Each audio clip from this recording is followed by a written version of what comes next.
And good morning, good afternoon, good evening. We're going to go ahead and get started. We're at the top of the hour with our next Performance Analytics Academy session. Thank you all for joining today. I think we have a really good session that you're going to really enjoy. This is something that gets asked and talked about a lot in the community. So we're happy to be able to bring this to you. So real quickly, some logistics, and then we'll get directly into the presentation. As always, this is for you. So we try to bring fresh ideas and better understanding and practical guidance for things that are part of performance analytics inside of ServiceNow. So hopefully, you get great things from this. And, again, this is always out there in the community once we're done. So if there are additional questions that perhaps we don't get to in the Q&A section, you can always attach those to the event that's directly related to this. So this is being recorded again, so we can put it out in the community and also on our YouTube. So if recording is an issue for your organization, you might want to go ahead and drop now. But again, it's recorded just for you all. And again, we'll have a Q&A here in a little bit. So we'll do a presentation and some demo, and then we'll get to Q&A. We will always answer the questions that are directly related to the topic that we're talking about. And then if we have time to get to the other questions, we will try to do that as well. So I am your host, Thomas Davis, and today our presenter is Zahi, and I don't want to completely mess his name up, so I think I'll let him pronounce his last name when he gets on. But we're grateful to have him on, and today he's going to actually be talking about the user experience analytics, and he's going to talk in depth about that and show us some really great information on that. So with that, so we can get into things and take up as much time as we possibly can with our presentation, I'm going to pass it over to our presenter. Are you there? Yes, thanks a lot, Thomas, and hi everyone. Thank you very much for joining, and thank you for your time. My name is Zahi, and I'm the product owner for User Experience Analytics. To share some history, so this product is actually based on an acquisition ServiceNow made 2 years ago of a company called Appsi. I was one of the Appsi founders and CEO, and again, delighted to be able to present you with the capabilities we have for user experience analytics. As Thomas mentioned, please feel free to post your questions during the presentation. I'll take pauses during the webinar to answer questions that relate to things that I'm currently presenting. And we're going to spend most of the time in a product demo. I have a few slides, but most of the webinar will be dedicated to an actual product demo. So for those of you who are not familiar with user experience analytics, so this is a new capability we released as part of our Orlando release, essentially providing you with kind of a very advanced usage analytics platform, assisting you to measure how your end users are interacting with the ServiceNow mobile platform, service portal, and virtual agent. As I mentioned, we initially released in Orlando, and in Orlando we supported mobile platform. In Quebec, we've added a service portal, and a virtual agent is also available as part of a store release. I will add that this is available as part of the kind of the basic tier. So it means that there's no additional costs, and it's available to all customers. The virtual agent dashboard specifically is bundled with the virtual agent license. So if you have virtual agent as part of the pro package, then you can use user experience analytics for virtual agent. Before we dive into the actual product, I want to talk a little bit about architecture, because this is actually a bit unique in the ServiceNow world. Unlike almost any other ServiceNow product, this is actually a central service. So this means that all of the data is stored on a central location, and it's not stored on the instance. What it mostly means for you is that the data we track doesn't kind of take any table space or utilizes any storage on the actual instance. It's stored on a central location. And when you're accessing user experience analytics, then you're actually accessing a remote server. There's a secured encrypted tunnel that is established between the instance and user experience analytics. And we deliver a variety of dashboards to enable you measure kind of adoption, performance, and KPIs for mobile, service portal, and virtual agent. So just to briefly talk about this slide. So we have different ways on how we collect data. We have the user experience SDK that is embedded as part of the mobile platform from the mobile client. And the mobile client actually pushes data directly to the analytics data store.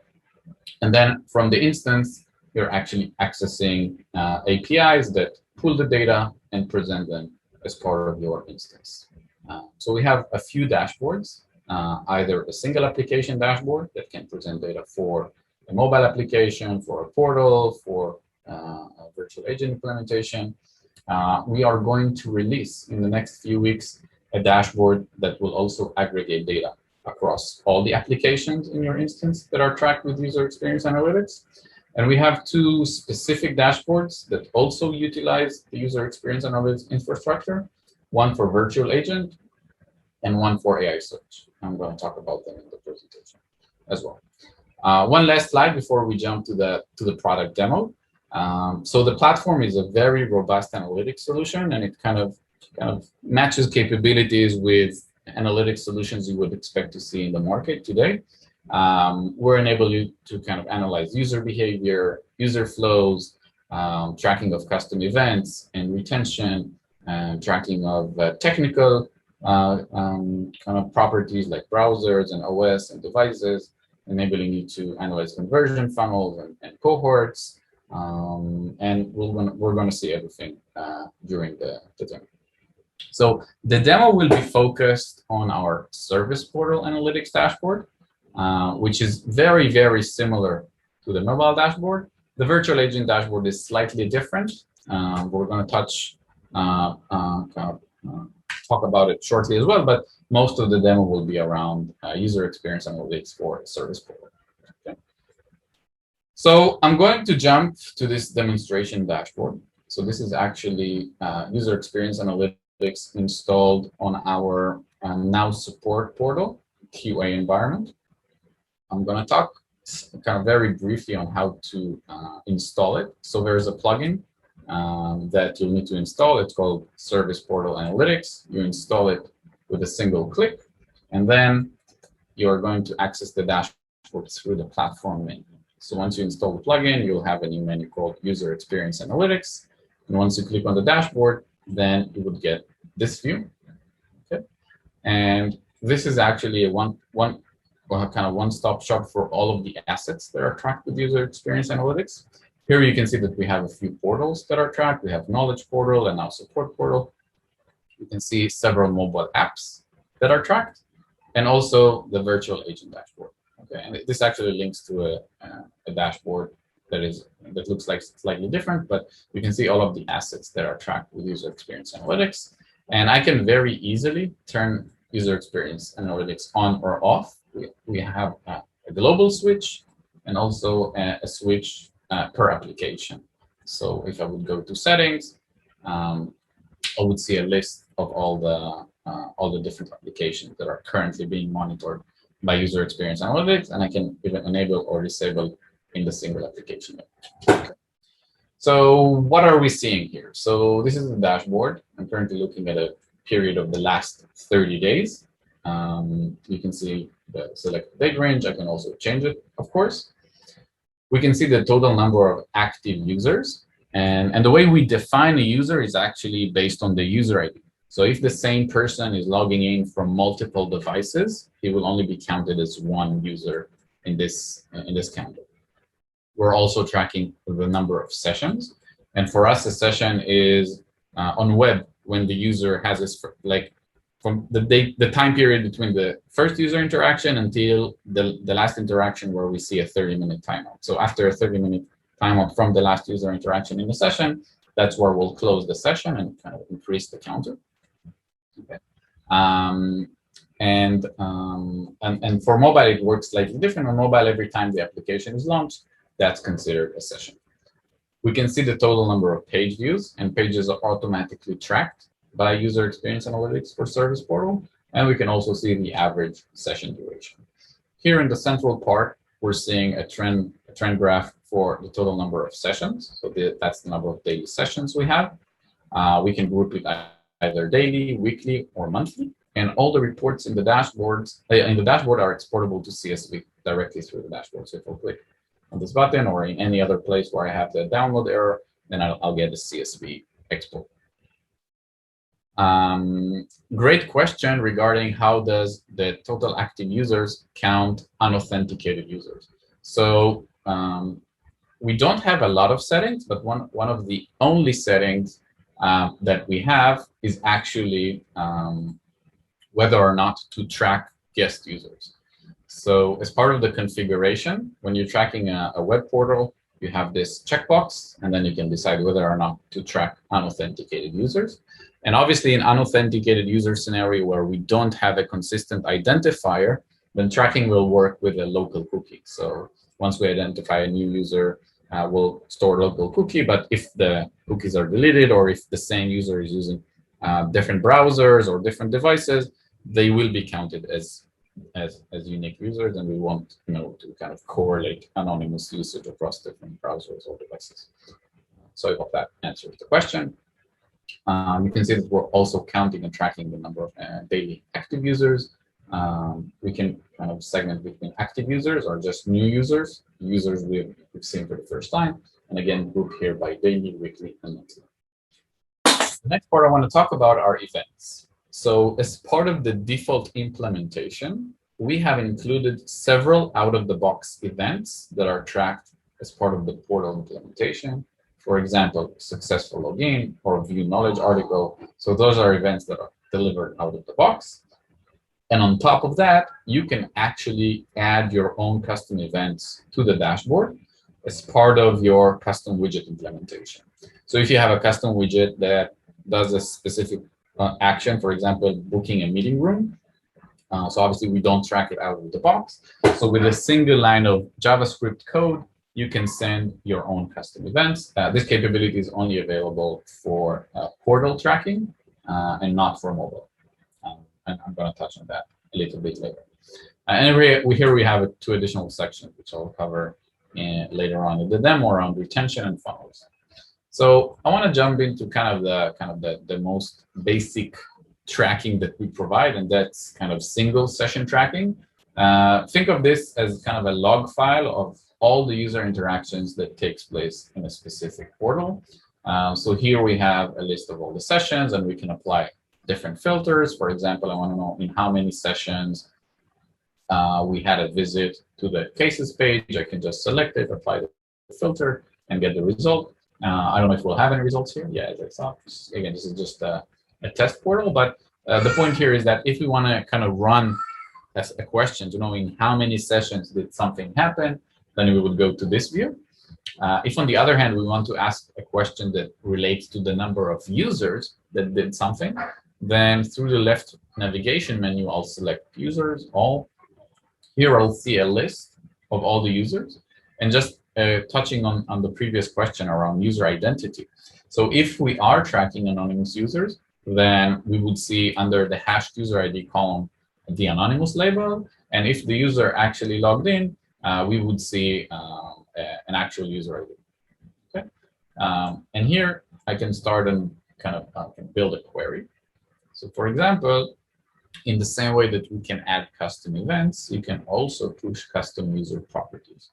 For example, in our example, we have a user property that is called user type, and we have internal users. Okay, so I want to know how many internal users had a session in the last 30 days. I'm going to run this query, and I'm going to get the result. And we had sessions from 80 users that are internal in the last 30 days, and we can even create additional conditions. So for example, I only want to look at users that submitted a case in the last 30 days. And I can run a search again, and I'll get the result.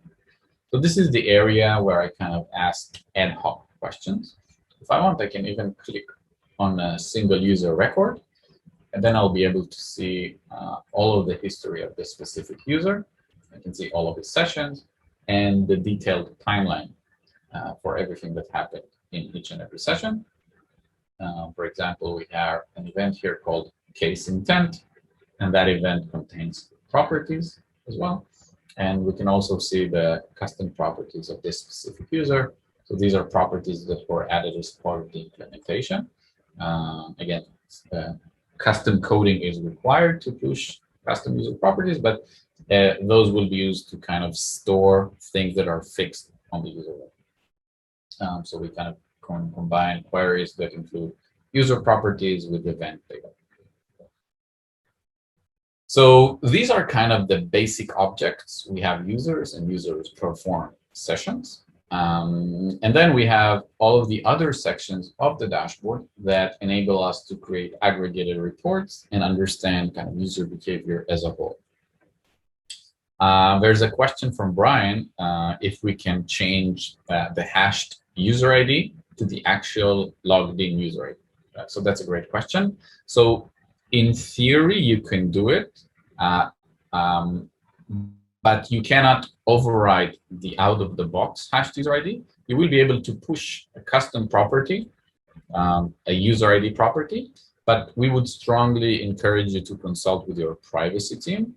The reason we're not sending the real user ID is obviously to kind of protect user privacy.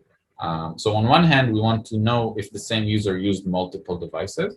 So we're hashing the ID, and if the user is using multiple devices, he will only be counted once. But on the other hand, we don't know who is the user. So that's the purpose of hashing the user ID, it's kind of to protect the privacy of the end user. Again, you can push the full user ID, but that would be kind of part of your privacy process. So I'm going to touch on a few aggregated reports that will enable you to analyze data. Okay. So the first report we're going to look at is a funnel report. So for those of you who are not familiar with funnels, so a funnel is a series of steps that a user has to go through in order to complete a certain task. In our specific example, we want to know how many users have used the instance management functionality. So in our implementation, the developers have created an event called automation intent, and that event has a specific function name called instance management. So that was pushed in code. So we created a very simple two-step funnel. We want to know how many users have started any session, and then trigger this event with this specific value. So we see that 3.6% of users that had a session in the last 30 days have triggered this specific event. Now, I could have run this query simply here, but if I wanted to have kind of a multi-step funnel, then that's kind of the difference between kind of a query that just kind of adds clauses between kind of sequential user behavior. So in theory, I can go ahead and add another event. So I want to know from those users how many actually continued and created a case, for example. I don't know if this funnel would return anything and if it makes any sense. But once I click finish, it will take the funnel a few seconds to reprocess, and then we'll get the result. In this case, as I suspected, the funnel doesn't make any sense in the flow of this specific portal, but that's the power of funnels. So you can create any flow or analyze any flow, and the flow can also include pages. Okay, so perhaps instead of selecting an event trigger, I would actually edit it, and I would select a page view, and then maybe I would go to a page name called all benefits. Again, I assume it would return an empty result, but the point I want to make here is that funnels can kind of combine data. Oh, great, we have some data. So we can see that roughly 1.7% of users have followed this specific three-step flow. Okay, and obviously we can add more steps if we want. So that's kind of one very powerful capability we have to analyze user behavior. And if we actually want to drill down to the list of sessions and users that demonstrate this behavior, we can click on the drill down button, and that will kind of take us to the sessions table.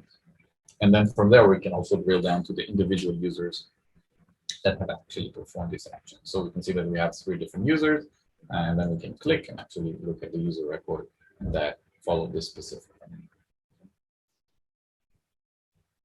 Another form of analysis is kind of analyzing page usage and user flows. So out of the box, we will track all the pages and all the interactions.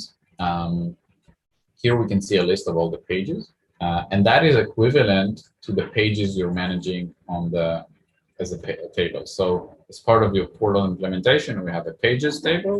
So the IDs and names you're seeing here, IDs and titles, those would appear here. So this is actually the page ID and this is the page name. So I can kind of look at the pages. Let's click on support home. And we can actually see the flow. So we can see which pages are leading to support home. So we can see that almost 73% of users are actually coming from a page called ServiceNow. And we can see their next interaction. So in 30% of cases, users end their session from the home page. And kind of the most popular next page navigation is automation store. If I click on automation store, I can kind of see the typical next step, which is actually ending the session. So for each page, we can get this kind of detailed view of inbound and outbound traffic. We can also get kind of a very nice overview showing us all the different kind of inbound and outbound traffic for all pages in our portal. So if I look at support home, so we can see the purple arrows are inbound traffic and the green arrows are outbound traffic. So I can look at it for every single page. So for example, knowledge article, I can see that most of the knowledge article views are kind of the first action from starting the session. So 63% of all views to a knowledge article is actually kind of users navigating directly to the session. There's another quick question regarding if there's a specific role needed to run such reports and view the dashboard. So the answer is yes. We have a hierarchy of roles. So we have analytics viewer and mobile analytics viewer and portal analytics viewer. So analytics viewer can view all of the dashboards. Portal analytics viewer can only see portals, and mobile analytics viewer can only see mobile. So kind of very cool and very nice visualization. Another report I wanted to share is the events report. So as I mentioned, we have the out-of-the-box events and we have the custom events. So here, for the specific date range we've selected, we can see all the events that were tracked. We can see the number of occurrences for each event. And if we'll expand the event, for example, the new knowledge article, then we will see additional properties, okay? So for example, here, these are properties that were added by the developers. So we have user type. So that's kind of a custom property that is attached to new knowledge article. We can look at the title of the most popular articles, as you can see here. We can export the data. We can look at the article ID. So KB05974777 is actually the most popular article in this specific portal. And essentially, you can add any type of custom event and any type of custom properties, and everything will be aggregated automatically. So you don't need to configure anything or kind of to do anything. Once you just add an event in your kind of custom implementation, which I will show you how to do in a second. Where is here? So this is kind of the custom JavaScript code you would need to run. So in our case, manage account is the name of the custom event, and we have 3 custom properties. And again, this is something the portal developer will need to add to your custom widgets, and then you can track your own custom data points. But it's kind of super easy to do.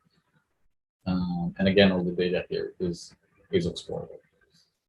Another report I wanted to show you, which is probably a very important one for you. So we don't only want to know how many users are interacting with our assets, we also want to know how often they're returned to you. So here we have horrible retention rates. So, but just to explain this chart, we will show you and analyze how many new users we've tracked in a given week. We can change this to daily analysis, weekly or monthly. And then we'll show how the percentage of users that returned and accessed the portal in following weeks. So this is actually a very important analysis. I would say that if you're seeing anything above 30% weekly retention, so that's typically very good. Let's say between 30 and 15 is kind of okay-ish, and anything below 15 is probably a bit lower. Here we'll also analyze how many average sessions users have in the grouping that we're kind of looking at, which is weekly. So we can see that in this portal, 96% of users had 1 session on average, and 2% of users had 2 sessions, etc.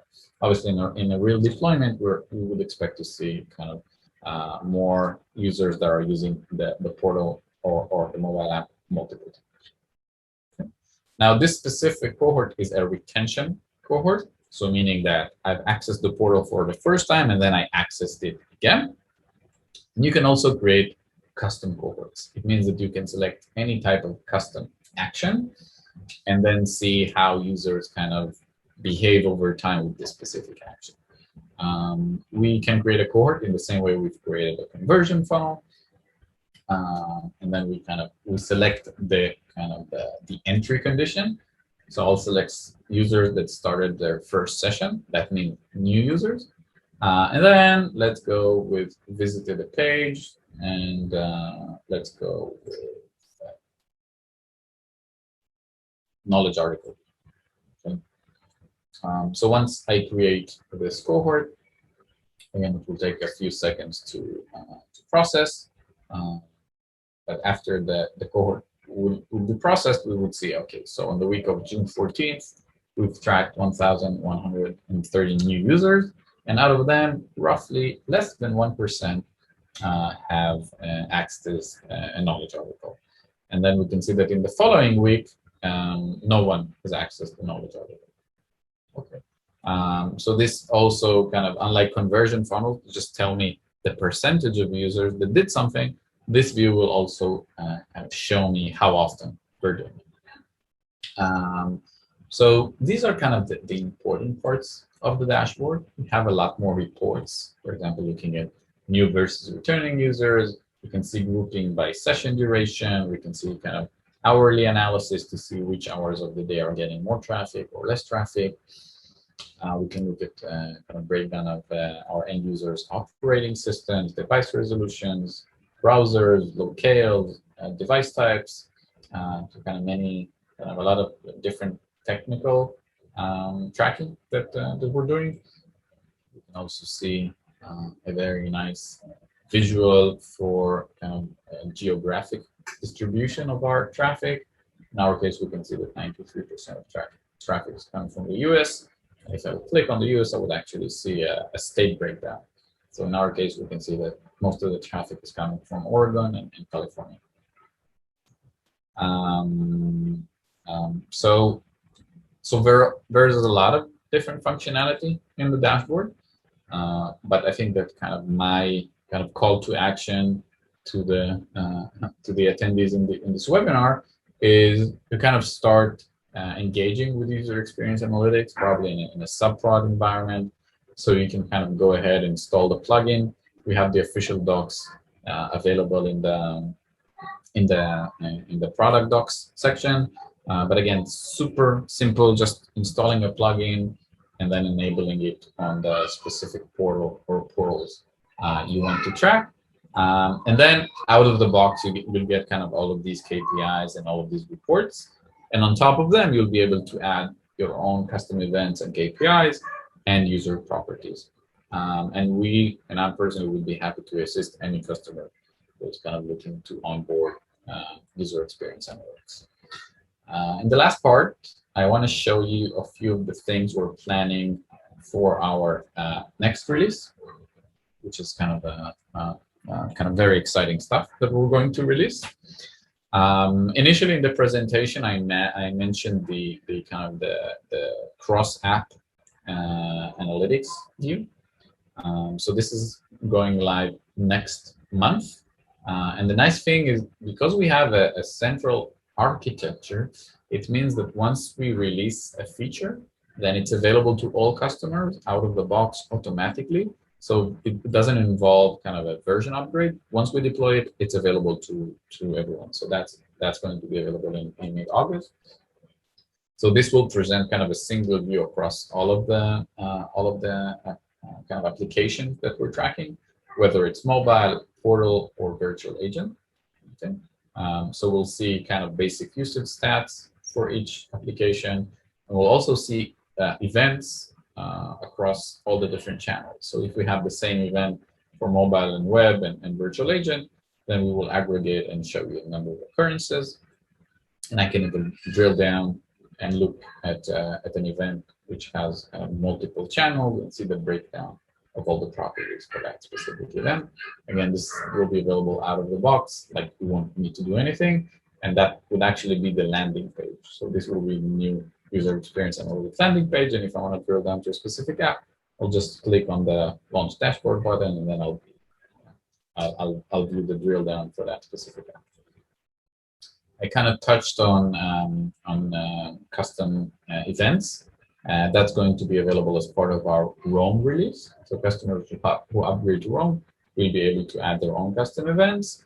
I will add that this is also supported for Quebec customers, but the documentation on how to do it is only available in Roam. But in theory, you can apply kind of the same coding on a Quebec version as well. And I think the most exciting thing is that in our next San Diego release, we are going to enable user experience analytics tracking on the new platform interface. So that's an initiative called Now Experience. So it's going to be a revamped view of the platform with kind of upgraded visuals. So all the customers that will upgrade to the new San Diego release, that will be during next year, then they will be able to kind of track usage on the platform as well. So that will join as kind of as the last part to give you kind of a full 360 view to all of the usage activity across all the different ServiceNow assets. Okay, so that's kind of everything on my end. I see there are a couple of more questions, so I'd be happy to address them now. So Paul is asking if each of the applications, portal, mobile, and agent, need to be requested separately. So great question. So we have separate plugins for mobile and portal. Mobile is installed automatically since Orlando. So if you're running Orlando or later, it means that you're already have user experience analytics. It's already tracking data. So you can go ahead and just launch the dashboard now and look at all your data for mobile. For portal specifically, you would need to install the plugin and then enable portal specific portal tracking. The way to do that, so in our portals table, after you install the plugin, if I'll go to this one, for example, this portal already has analytics enabled, so that's why it has view analytics settings. But if tracking wasn't enabled in this portal, I would have kind of a create or an enable button, and when I click on it, tracking will be enabled. And for a virtual agent, it works in a similar way that requires a plugin activation and then enabling virtual agent analytics on the implementation. Next question from Edward. Can you include data from the global app as well, or is this only available for portal apps? So currently for web, it's only available for portal. If by global app you mean the platform, then that will be available in San Diego. If I misunderstood what a global app means, please feel free to add another question. Next question. If you enable user experience analytics in a subprod where users aren't doing anything, will you get data? Can you connect to historical data? So tracking will only commence after you install the plugin. So we won't get any historical data. So in subprod, you would only see data for kind of your own tests. So you can install it and then log into the portal. and 30 minutes after you would see the session. So you would see kind of your own testing data in subprod, but yeah, probably not kind of production level data. I think the only kind of the main reason to work with the subprod environment would be for the custom events. So that's kind of a great place to kind of for developers to make sure that the events and properties that are tracking are kind of showing up correctly with the relevant data that they're expecting to see, and then kind of switching to production and see the results of the custom tracking that was applied. Next question from David. How do we configure our indicator source so that our data gets pulled by fiscal year when we run a historical job? So, so kind of all of the platform concepts are not relevant for user experience analytics. So because we run in a kind of in a separate environment, kind of a central service, what you see is what you get in the sense of the dashboard. So you can change the date range of your queries, and you can export data. We are considering an option to have kind of an API available to customers. When we present the data, it's actually all pulled with APIs, but it's only available internally and not to customers yet. So today, the only way to kind of run reports is through the UI of the dashboard, changing the dates, kind of consuming data in the UI, and also exporting the data to CSV files. And I appreciate you answering that question. I don't know if David was talking about what you covered or if he was just talking about performance analytics as a whole. So he may want to, he may have been talking just about indicator sources that we use inside of performance analytics. I don't know. So he can maybe add to that if that's what he was talking about. But I appreciate the fact that you were answering it in the case of user experience. Let's go back to Sheridan. Did you answer this question earlier? And if you did, I apologize. And maybe I missed it. But how do you define active? Does it have anything to do with actual activity on the portal? And they were talking about users. Yeah. So obviously, we will only count and track users that have engaged with the portal. It means that they kind of logged in through a browser and made some activity. For us, an activity is kind of either loading a page or triggering an event. So they have to obviously take active action in order for us to track them and show their data in the dashboard. Okay, great. Let's see. Are there any other questions that anyone has related to our presentation today? Anything? Let me be the first to say while we are waiting on any other questions come in, this was an awesome demonstration and presentation.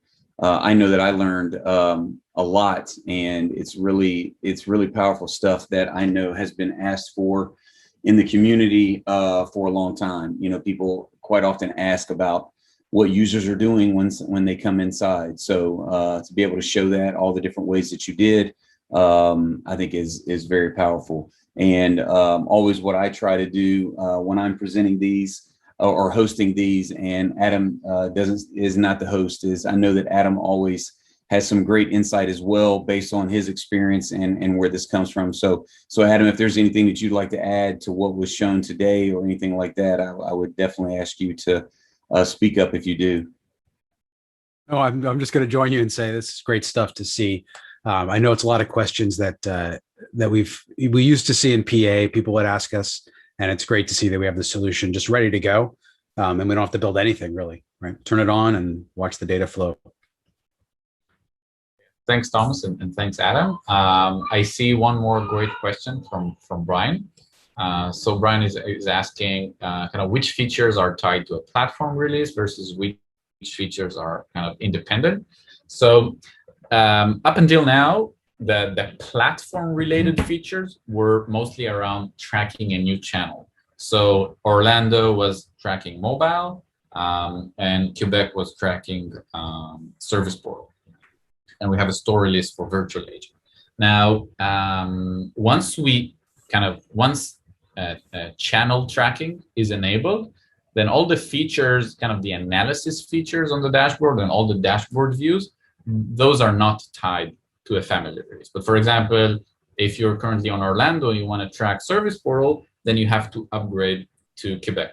But if we released a new capability in the dashboard, then that does not tie to a platform release. I hope this answers. So for example, in the San Diego release, we are going to add the capability to track the actual platform UI.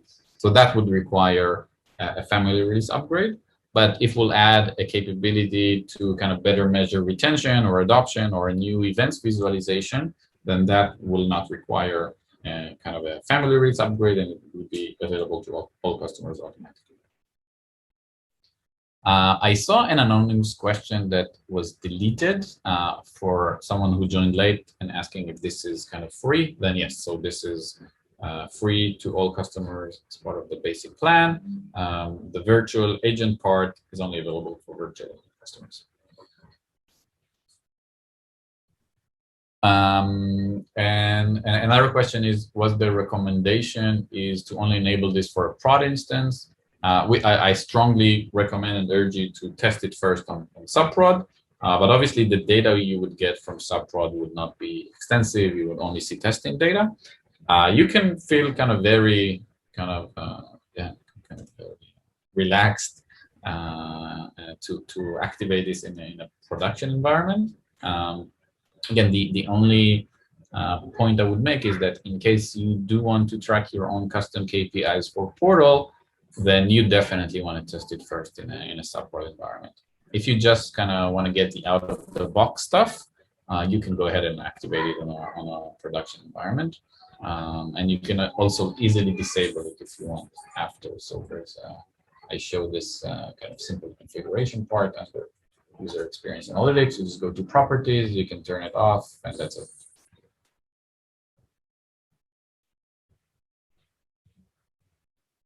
So there was a question that came in that says, I cannot see the field to include my portal in analytics. What roles do I need? So great question. So in order to administer, so to install the plugin, you obviously have to be the kind of a platform admin. After the plugin is installed, then you will need an analytics_admin role in order to kind of administer user experience analytics. I see it's kind of roles. It's something I didn't cover in the presentation. Let me pull up a slide, and that would kind of explain everything around roles. Just 1 second.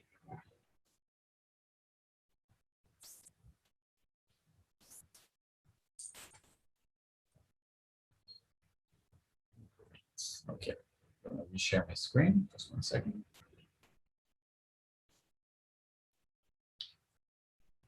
Okay, so these are all the roles that are relevant for user experience analytics. On one hand, we have the admin roles. So admin roles kind of control the configuration on the platform side.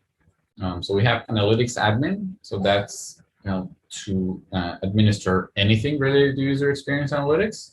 We have mobile analytics admin, that's only mobile. And we have portal, which is just for portal. And we have the viewer roles. Okay. So those are the roles that you would need in order to either administer or view user experience analytics. Regarding, can we test this in Paris? So in Paris, you can only test the mobile dashboard. So if you have Paris and you're using mobile, you can just launch the dashboard. Unfortunately, Service Portal Analytics is only available in Quebec. And Philip, you're talking about, I have this role. So if I understand the problem correctly, I assume that you've installed the plugin, and then you select a portal here on the list, and then you don't see the button. If that's the case, please write yes. So I'll know that's the problem. It's actually something that will be kind of solved in one of the patches for Quebec, but he is saying yes. Okay, great. So in order to do that, so out of the box, we only support, this button will only appear for certain portals, certain portal names. So here, this is the slide that explains how to do it. So you would need to right click on the portal and copy the sysID. And then you would need to edit a platform property. Again, just to explain, this would be solved in Quebec patch 4. If you're not on Quebec patch 4 or patch 5, I apologize that I don't remember which patch it is. But I would go and I'll demonstrate it. I'll go back to the list of portals. I'll click on the portal name. I'll copy the sysID, and then I'll search for this platform property. Applied SP Analytics, enable portals.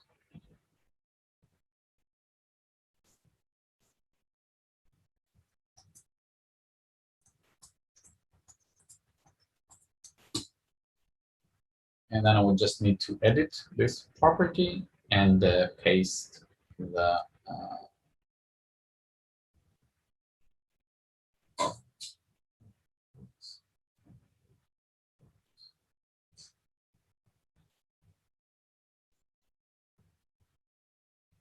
so I would add a comma and then paste the value. I would update the property. And then when I'll go back to my list of portals,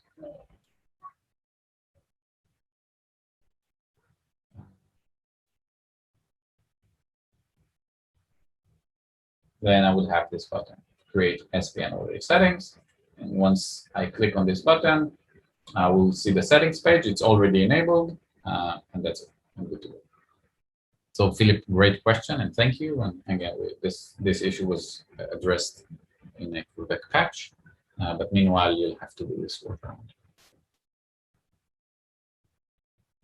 Another great question regarding user consent in the EU. So, so out of the box, this is the behavior. So US users will be opted in automatically for tracking, and EU users will be presented with an opt-in message. It will be presented to EU users, European Union users, and then only users that click yes will be tracked.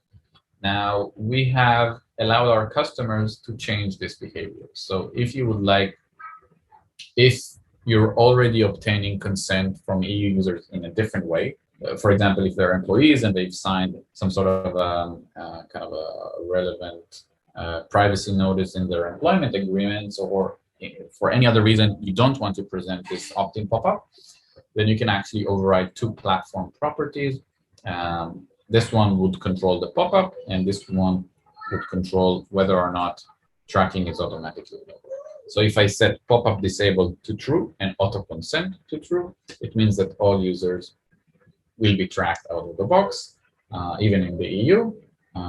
But for the default implementation, we need an explicit opt-in from EU users. And what we call international users, so those are non-US, non-EU users, will just receive a notice without yes, no, just with an OK button, kind of notifying them that they're being tracked. So great question.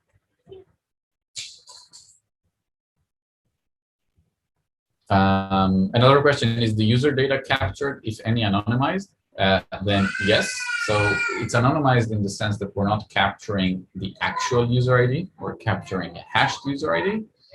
And on top of that, you can push any type of property or value you want to the dashboard. And it's kind of up to you to decide kind of which user data you want to push to the dashboard.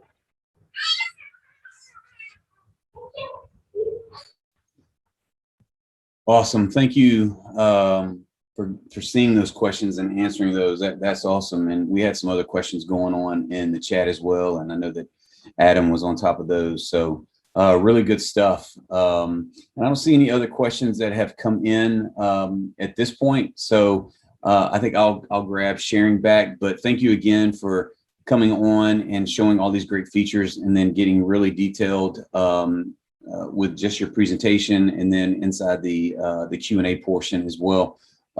It's really great when you have the guru on that sort of is the know-all for all of it, and when we get those questions in, that you're able to answer those. So greatly appreciated. Let me grab sharing here, and if we have another question come in, we'll get on those. But so quickly, these are probably some slides that for a lot of people that have been on these calls that come all the time, you'll know these, but for anybody new. So, and we actually had this question in the chat. So all of this session, and of course, all the previous sessions will be out in the community. We have a Performance Analytics Academy page that has all of those different ones. So this one, again, is being recorded, and it will be out there later today, if not tomorrow, most likely later on today, this evening sometime once we get the recording, and we'll get that out there for everyone to see. And again, all of the past ones are there as well. So what I always try to recommend, and quite often in the community when questions come in, that I will see what questions will come in about a specific topic or whatnot, always try to refer them back to an existing Academy session where not only will they be able to get the answer to that question, but they may also get other information as well around that same sort of question to help them out. So if you've not been out there, I would definitely recommend that you go and look for some of the past ones that are out there, and in any of the future ones, we'll have those listed there, so everyone will know what's coming in the future. All right. So this is just a holistic, even outside of the Academy. If you've not been to the community page for Analytics Intelligent Reporting, highly recommend that you go there. If you're new, there's great information to help you get started. And as you can see the title, so you hit the ground running and keep pushing. There's training solutions that are there. The Power of the Community actually breaks all of the different community blogs and questions and articles or whatnot, actually breaks those down into different categories, which may help you as well find what you're looking for. And of course, the Academy session. So make sure that you're using these tools that are out there for you. So always use Now Learning. There's great in-depth training and labs there. The K-21 labs are now out there in Now Learning. So if there's something that you would like to find as it relates to K-21, definitely go out there and search. It gives you the ability to find things that are specific to performance analytics or virtual agent or NOU, different things like that. You can search down to that. So again, great information out there. Make sure that you're utilizing that to help yourself and get further. Let's see, we had a question come in that I'll try to answer real quick. Question regarding PA in general. Can we use .walk to create a breakdown and use it when having charts showing data from two different tables? So if I'm understanding the question correctly, so when you create a reference inside of a breakdown, you want to .walk to it, as opposed to it being in the parent table that you're talking about. Is that what you're referencing, Edward? Or yeah, okay. So it needs to be as long as it can be walked from the main table itself that you're trying to create the breakdown on. So for example, if you were trying to create let's say a country breakdown, and you would go to the user table and walk to the country, you can create that reference there, but your breakdown itself would need to be on whatever table that the countries are. So like a sys choice or something like that. I don't believe that you could use, and Adam, please chime in if I'm saying this wrong, but I don't believe that you can create the breakdown via a walk. It needs to be in a table itself, and then you will create the references to the breakdown. You can walk from those. Does that make sense? Did I say that right, Adam? Well, the breakdown source, you can create it. You should not. It's going to cause performance issues. You should use the source table for the breakdown source. But then exactly what you said, the mapping can be walked. Mapping. Most often it is, or very often it is walked. Yeah. No worries, no sorries, Edward. Good question, always. Yeah, so the mapping, absolutely, you can walk, and in some cases you can get away with basing it off the M to M. You'd have a challenge if you have two M to M's to go through. That's when you use a database view for your indicator. If you're having an issue where it's not working for what you want, I'd suggest putting in some screenshots in the community, and Thomas or I or somebody on this phone on the call will be able to answer them for you. But yeah, conceptually that should work fine. But I think a good general rule of thumb, like you're saying, Adam, is if you can avoid it at the breakdown source, then, just because you don't want to have any performance issues, it's probably best to do that. But it doesn't mean that you can't do it. Just be aware of it. So if you are having problems, if you put some screenshots in with your use case, the tables that you're trying to get to, and what you're seeing in the mapping, I'm sure somebody's going to be able to answer that for you very quickly on how to do what you're looking for. I'm sure there's a way to do it. We're just gonna have to look at how do you do it for your use case. Thanks, Adam. All right, so there are some other great academies that are out there. Our Platform Foundations kicked off on this past July 8th. So that's another great one that's out there as well. And you can go to those particular communities and look at the previous ones as well as Mobile Academy, Mobile App Academy, and Virtual Agent Academy as well. So please take advantage of those as well. And then this is the one that we sort of like to end with, is there's a great post out about asking questions in the community, a really great way of asking the question to make sure that you get all the detail that you can in there to help whoever's going to answer that. So I would definitely recommend that you go and check that out. And, again, when it comes to questions in the community, I would recommend that you go and search first, see if the solution for that same type of question is already out there. And just look in the docs as well. Docs is always a great place that you can find things. Just do your due diligence before you actually put in the question if you can, because quite often when questions do get asked in the community, there's generally someone will put a link to a doc or another community article, or even K20 or K21 labs or Now Learning or whatnot. So just do the due diligence to make sure that you get the answer as fast and as quickly as you can. So, and I think Adam's going to answer that one. Yeah, and I think that's probably one that could go kind of long if we wanted it to. Yeah, just quickly, there was a question that came in as our downside to using database views in terms of performance. The quick answer is they can take a while depending on your view, but it's generally the best case. If I need to dot walk, just dot walk. But if I need a database view, then a database view is much better than trying to join that in a performance analytics script or some other option. So don't be afraid to use database views. If that's the data you need, that's generally a very good way of getting it. Not to say there can't be a performance issue, but just like dot walking is good, but if I dot walk to 7 fields, there's a bad performance issue. Views can have the same thing. And storage wise, database views do not use storage. They're done on the fly. So if storage is a concern, then I'd rather use a view than materialize it and have the data out of date. There's lots of different options for this. We did a session, I think, on different ways to join multiple tables. I would take a look through that. So if you go back into the archive that I think we talked about a minute ago, you can see we talked for an hour about different ways to join data from multiple tables, and it goes through several of the options that you have. Okay, great. Thank you, Adam, for that. And Zai, again, thank you very much. We really appreciate your time and all the great knowledge that you shared with us today. And again, this will be out later on this afternoon, this evening, or early tomorrow at the latest. Thank you, everyone, for joining.